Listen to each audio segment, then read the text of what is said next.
में उपलब्ध भगवान महावीर एवं उनके अनुयायियों की शिक्षाएं लगभग 1500 वर्ष पूर्व गुजरात में किस स्थान पर लिखी गई थी? तो ये वल्लभी में लिखी गई। ऑप्शन नंबर ए सही होगा।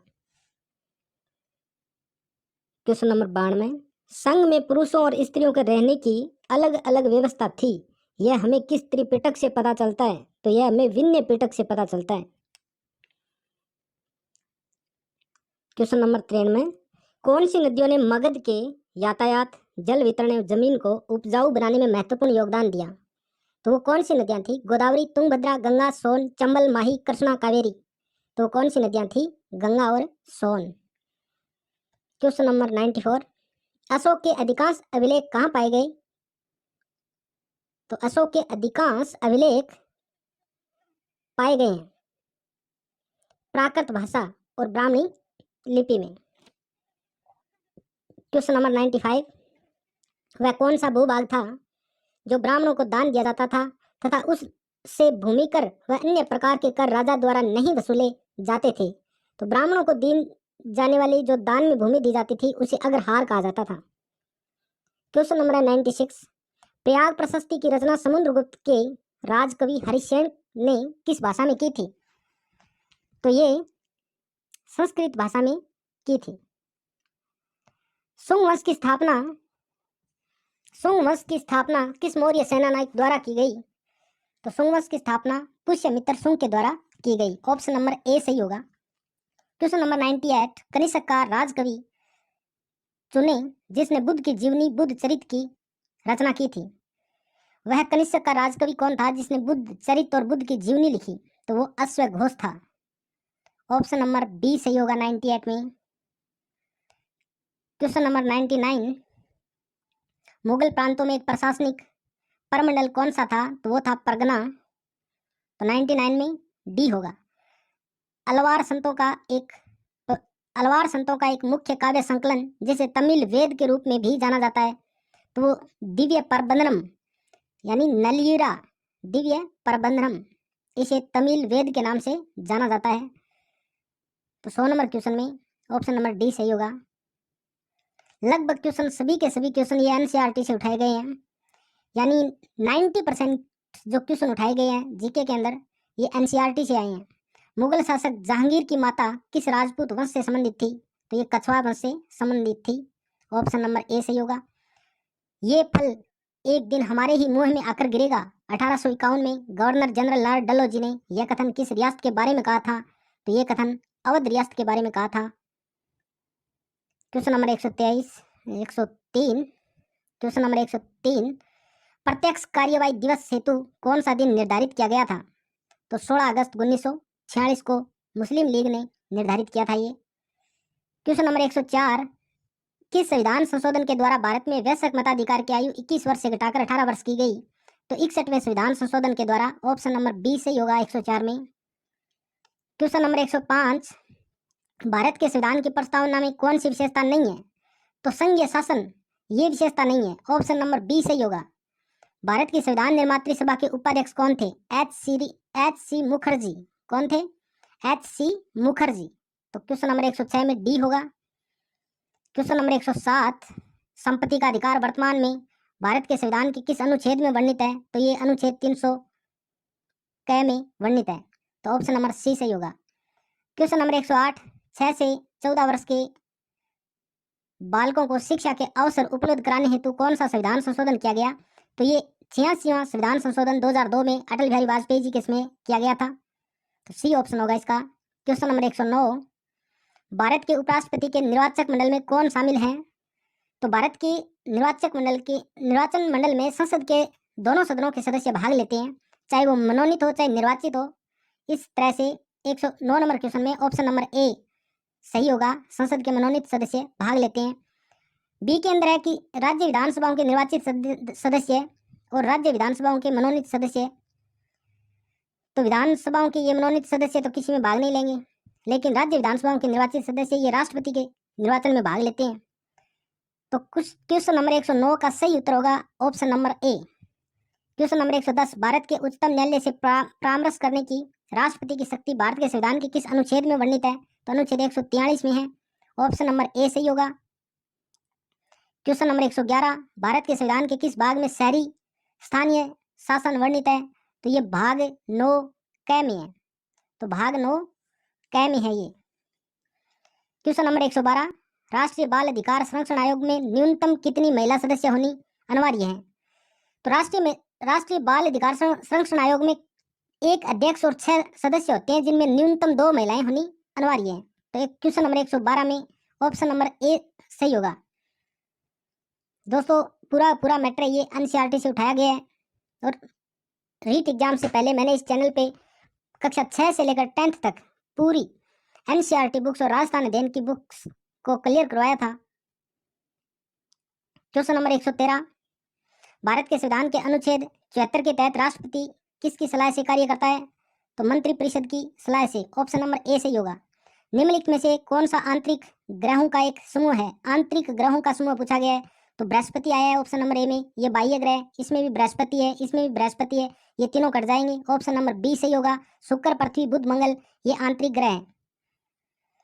क्वेश्चन नंबर 115, निम्नलिखित में से क्रमशः अक्षांश व देशांतर के संबंध में सही अभिव्यक्ति है?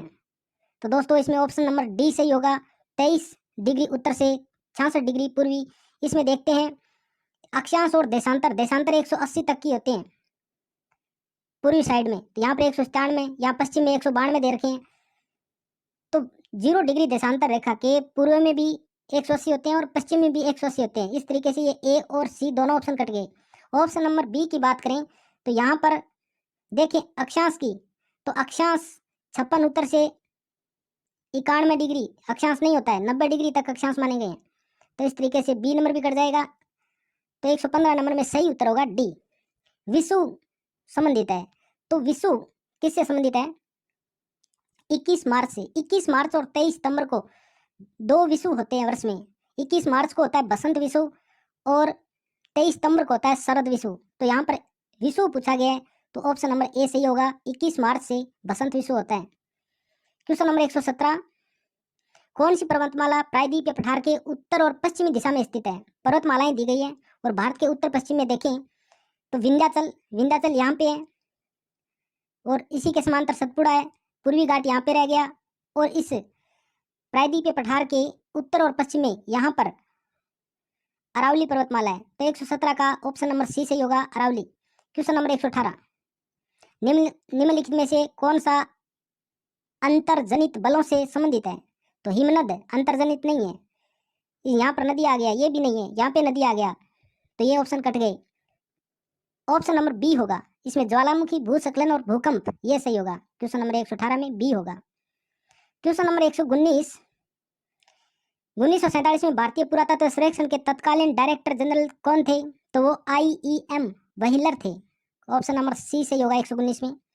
क्वेश्चन नंबर 120, किस सातवाहन शासक ने स्वयं को अनूठा ब्राह्मण, एक ब्राह्मण एवं क्षत्रियों के द्रव्य का हनन करने वाला बताया है? तो ये किसने बताया था?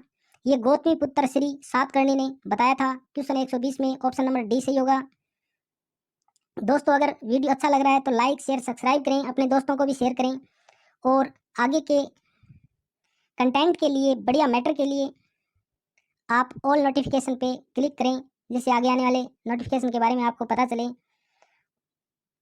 क्वेश्चन नंबर 121, अगस्त माह में भारत में उपोष्ण कटिबंधीय पूर्वी जेट स्ट्रीम धारा किस अक्षांश पर प्रवाहित होती है? तो ये एक तो पश्चिमी जेट स्ट्रीम धारा आती है और एक पूर्वी जेट स्ट्रीम धारा आती है। तो यहाँ पर पूर्वी जेट स्ट्रीम धारा की बात की गई है, तो यहाँ पर ऑप्शन नंबर बी सही होगा, 15 डिग्री उत्तर। अगर पश्चिमी जेट स्ट्रीम धारा होती तो वहाँ पर 27 डिग्री सही होता।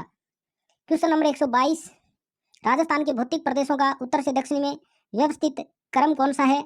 बात करें राजस्थान की तो दोस्तों ये मैं राजस्थान बनाने की कोशिश कर रहा हूँ। यहाँ पर शेखावाटी है, इसके अलावा यहाँ पर माहिका मैदान है, यहाँ पर लूणी का बेसिन है और यहाँ पे विंध्याचल है। तो सबसे पहले आएगा शेखावाटी प्रदेश, उसके बाद विंध्यन प्रदेश, उसके बाद में लूणी बेसिन और लास्ट में आएगा माही मैदान। इस हिसाब से देखें तो 122 नंबर क्वेश्चन में ऑप्शन नंबर सी सही होगा, शेखावाटी प्रदेश, विंध्यन श्रेणी, लूणी बेसिन और माहिका बेसिन। क्वेश्चन नंबर 124, निम्नलिखित में से अरब सागरीय अपवाह तंत्र का उदाहरण है? तो अरब सागरीय अपवाह तंत्र में गिरने वाली नदियों का कौन सा जोड़ा है? देखो यहाँ पर देखें जोजड़ी, बेड़च, मैनाल मैनाल नहीं है। जोजड़ी, बांडी, ज्वाई ये सभी लूनी नदी की सहायक नदियां हैं, इसलिए ये अरब सागर में जाके गिरती है। तो क्वेश्चन नंबर 123 का ऑप्शन नंबर डी सही होगा। क्वेश्चन नंबर 124 सुमेलित कीजिए। सुमेलित करना है। राष्ट्रीय मरु उद्यान किसके लिए प्रसिद्ध है? ये गोडावण के लिए प्रसिद्ध है। टोडगढ़ रावली, टोडगढ़ रावली और सीता माता उड़न गिलहरी के लिए प्रसिद्ध है। सीता माता उड़न गिलहरी के लिए प्रसिद्ध है। टोडगढ़ रावली की बात करें तो ये तेंदुआ के लिए प्रसिद्ध है। टोडगढ़ रावली तेंदुआ के लिए, और माउंट आबू रीछों के लिए प्रसिद्ध है। इसलिए आप देख सकते हैं ए में होगा सी, तो यहाँ एक में दिया हुआ है, तो ए नंबर ऑप्शन हो जाएगा। क्वेश्चन नंबर 124 में जिसने ए किया है उनका सही है। क्वेश्चन नंबर 125 खनिज और इनके उपयोग दिए गए हैं। सीसा जस्ता बैटरी अमल में उपयोग होता है। तांबा से विद्युत के तार बनते हैं। जिप्सम उर्वरक बनाने के काम में आता है, और वोलेस्टोनाइट सिरेमिक उद्योग में काम आता है। इसलिए आप एक में डी करेंगे, तो इस आधार पर आपका ऑप्शन नंबर डी सही होगा 125 में। दोस्तों, अब सेकंड ग्रेड और फर्स्ट ग्रेड से संबंधित हिंदी साहित्य के इतिहास का महत्वपूर्ण कंटेंट ऑब्जेक्टिव पूरा का पूरा हिंदी साहित्य का इतिहास कवर करने वाले हैं हम, इसलिए आप चैनल को सब्सक्राइब करें, लाइक करें। क्वेश्चन नंबर 126 उत्तर पश्चिमी रेलवे मंडल का मुख्यालय स्थित है। उत्तर पश्चिमी रेलवे मंडल का मुख्यालय स्थित है, मुख्यालय, ठीक है। तो उत्तर पश्चिमी रेलवे मंडल का मुख्यालय जयपुर में। कहाँ पर है? जयपुर में। पहले समर्थी के आधार पर प्रश्न करवाए गए थे, उनमें किसी ने मंडल बोला, किसी ने कहा कि राजस्थान का मंडल पूछा है, तो राजस्थान का नहीं, ये यहाँ पर उत्तर पश्चिमी रेलवे मंडल मुख्यालय की बात कर रहा है, तो ये जयपुर होगा। राणा सांगा की मृत्यु हुई थी 30 जनवरी 1528 को। ऑप्शन नंबर ए सही होगा 127 में। क्वेश्चन नंबर 128 विश्नोई संप्रदाय के प्रवर्तक कौन थे? तो जाम्बोजी थे। सब के सब क्वेश्चन राजस्थान अध्ययन कक्षा 6 से 10th तक जो बुक लगती है उसमें से और एनसीईआरटी में से पूछे गए हैं। बिजोलिया किसान आंदोलन को व्यापक प्रचार देने वाले समाचार पत्र प्रताप के संपादक कौन थे? तो ये गणेश शंकर विद्यार्थी थे। बहुत शानदार क्वेश्चन पूछे हैं। राजस्थान एकीकरण के प्रथम चरण में मत्स्य संघ की स्थापना कब हुई थी? तो 18 मार्च 1948 को हुई थी। क्वेश्चन नंबर 130 में ऑप्शन नंबर बी सही है। क्वेश्चन नंबर 131 1919 में राजस्थान सेवा संघ की स्थापना विजय सिंह पथिक, रामनारायण चौधरी और हरिभाई किंकर के योगदान से कहाँ हुई थी? यह वर्धा महाराष्ट्र में हुई थी। ऑप्शन नंबर डी सही है 131 में। क्वेश्चन नंबर 132 पिछोला झील का निर्माण किस शासक के काल में हुआ था? तो ये महाराणा लाखा के काल में पिच्छू नामक बंजारे ने करवाया था, ऐसा माना जाता है। तो 132 में ऑप्शन नंबर बी सही हो जाएगा। क्वेश्चन नंबर 133 स्वाई जय सिंह द्वारा लिखित जय सिंह कारिका नामक ग्रंथ किस विषय से संबंधित है? तो ये स्वाई जय सिंह एक महान खगोल शास्त्री थे, ज्योतिषी थे, ज्योतिष विद्या के में पारंगत थे, इसलिए जय सिंह कारिका लिखी स्वाई जय सिंह ने, और जय सिंह कारिका का संबंध ज्योतिष से है। क्वेश्चन नंबर 134 पिछवाई चित्रांकन किस चित्रकला शैली से संबंधित है? तो ये नाथ द्वारा शैली से संबंधित है। क्वेश्चन नंबर 134 में ऑप्शन नंबर डी होगा। रांगड़ी और निमाड़ी किस राजस्थानी बोली की उपबोलियां हैं? तो ये मालवी की उपबोलियां हैं। ऑप्शन नंबर ए सही होगा। कौन वागड़ की मीरा के नाम से जानी जाती है? तो ये गौरीबाई जानी जाती हैं। क्वेश्चन नंबर 136 में बी सही होगा। जो 4th नंबर की शिफ्ट हुई थी 24 जुलाई को, जो शाम को एग्जाम हुआ था, उसमें इतने खतरनाक क्वेश्चन नहीं पूछे गए, बहुत सरल क्वेश्चन आए हैं, और अगर आपने भी अच्छी तरीके से तैयारी की है तो आपको भी सरल लगेंगे। क्वेश्चन नंबर 137 निम्न में से कौन सा सामाजिक विज्ञान का लक्ष्य नहीं है? तो बौद्धिक व मानसिक विकास सामाजिक विज्ञान का लक्ष्य है। अवकाश के समय का सदुपयोग करना ये भी है। सामाजिक परिवर्तन लाने में सहायक बनाना ये भी है, लेकिन शिक्षण शिष्टाचार ये नहीं है। तो क्वेश्चन नंबर 137 में ऑप्शन नंबर डी होगा। क्वेश्चन नंबर 138 सामाजिक विज्ञान में शिक्षण अधिगम सामग्री का महत्व है। समय और परिश्रम की बचत, विषय वस्तु की स्पष्टता, तो ये दोनों ही सही है, ए और बी दोनों सही है। ऑप्शन नंबर डी सही होगा। क्वेश्चन नंबर 139 सामाजिक विज्ञान से तात्पर्य अध्ययन की उन शाखाओं से जो मानव मात्र को उनके सामाजिक संबंधों के संदर्भ में समझने में सहायता करते हैं। यह परिभाषा दी थी कोलंबिया एनसाइक्लोपीडिया ने, इसकी नहीं है। ब्रिटेनिका एनसाइक्लोपीडिया, हाँ ये इसी की है। तो क्वेश्चन नंबर 139 में ऑप्शन नंबर बी सही होगा। क्वेश्चन नंबर 140 सूचना तकनीकी का शिक्षा में सबसे पहले उपयोग किस देश में किया गया? तो ये ब्रिटेन में किया गया था। ऑप्शन नंबर ए सही होगा क्वेश्चन नंबर 40 में।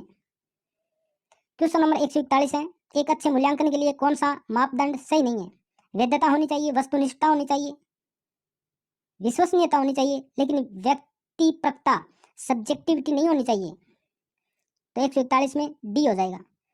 क्वेश्चन नंबर 142, सामाजिक विज्ञान शिक्षण के मूल्य हैं। सामाजिक विज्ञान शिक्षण के मूल्य है सामाजिक मूल्य, जनतांत्रिक मूल्य, कलात्मक और मनोरंजनात्मक मूल्य, कलात्मक और मनोरंजनात्मक मूल्य, उपरोक्त सभी। तो दोस्तों क्वेश्चन नंबर 142 में ऑप्शन नंबर डी सही होगा। क्वेश्चन नंबर 143, संकल्पनात्मक मूल्यांकन निम्न के लिए अनुपयुक्त है। तो क्वेश्चन नंबर 143 में ऑप्शन नंबर डी होगा, शिक्षण अधिगम प्रक्रिया की प्रगति पर निगरानी में। क्वेश्चन नंबर 144, निम्न में से कौन सा विषय उच्च प्राथमिक स्तर पर सामाजिक विज्ञान में सम्मिलित नहीं है। तो 144 में मनोविज्ञान ये नहीं है सामाजिक विज्ञान में। आप जैसे ही सामाजिक विज्ञान की शिक्षण विद्या स्टार्ट करते हैं, सबसे पहले इन्हीं के बारे में अध्ययन किया जाता है कि कौन सा शामिल है और कौन सा नहीं है। क्वेश्चन नंबर 145, निम्न में से शिक्षण के अनुप्रयोग उद्देश्य का सही उदाहरण है। परिभाषा देना, वर्गीकरण करना, स्थापित करना, प्रत्याशरण करना। क्वेश्चन नंबर 145 में बी होगा, यानी वर्गीकरण करना। क्वेश्चन नंबर 146, सूचना तकनीकी के मुख्य घटक है। Main components of information technology are. तो मुख्य घटक कौन से हैं? सॉफ्टवेयर, हार्डवेयर, उपयोगकर्ता। तो क्वेश्चन नंबर 146 में ये सभी हैं, डी हो जाएगा। तो 146 में ऑप्शन नंबर डी होगा। क्वेश्चन नंबर 147, कौन सी स्थायी पवनें 30 डिग्री दक्षिणी अक्षांशों से 60 डिग्री दक्षिणी अक्षांशों के मध्य प्रवाहित होती है, चाहे उत्तर हो चाहे दक्षिणी हो। उन दोनों ही गोलार्धों में 30 से 60 डिग्री अक्षांशों के मध्य पछुआ पवनें ही चलती हैं। क्वेश्चन नंबर 148, विली चक्रवात कहाँ उत्पन्न होते हैं। तो ये पश्चिमी ऑस्ट्रेलिया में उत्पन्न होते हैं, पश्चिमी ऑस्ट्रेलिया में उत्पन्न होते हैं। क्वेश्चन नंबर 149, निम्नलिखित महासागरीय धाराओं में से कौन सी धाराएं दक्षिणी अटलांटिक महासागर में नहीं है। तो कौन से अटलांटिक की पूछी है? दक्षिणी अटलांटिक की पूछी है। तो इनमें बी नंबर ऑप्शन हो जाएगा, यानी ब्राजीलियन धारा और बेंगुला धारा, ये दक्षिणी अटलांटिक महासागर है, महासागरीय धारा है। उसके अलावा बात करें ओयासियो धारा, तो ये प्रशांत महासागर की है, और गल्फ स्ट्रीम धारा ये उत्तरी अटलांटिक महासागर की है। तो इसलिए ऑप्शन नंबर बी हो जाएगा 149 में। क्वेश्चन नंबर 150, देहरादून, कोटपुतली या पाटलिपुत्र स्थित है। तो ये हिमाद्री हिमाचल के मध्य तो नहीं है, शिवालिक के दक्षिणी भागों में भी नहीं है, हिमाद्री के उत्तरी भागों में भी नहीं है। ये तो बहुत सरल है, हिमाचल व शिवालिक के मध्य स्थित है। यानी हिमाचल और शिवालिक के मध्य जो उत्तर पश्चिमी हिमालय में जो गहरी घाटियां पाई जाती हैं उन्हें दून कहा जाता है, और इसीलिए देहरादून है, कोटली दून है, पाटली दून है, पुतली दून है, ये सभी हिमाचल और शिवालिक हिमालय के मध्य भाग में पाई जाती हैं। तो इस प्रकार क्वेश्चन नंबर 150 में ऑप्शन नंबर बी सही होगा।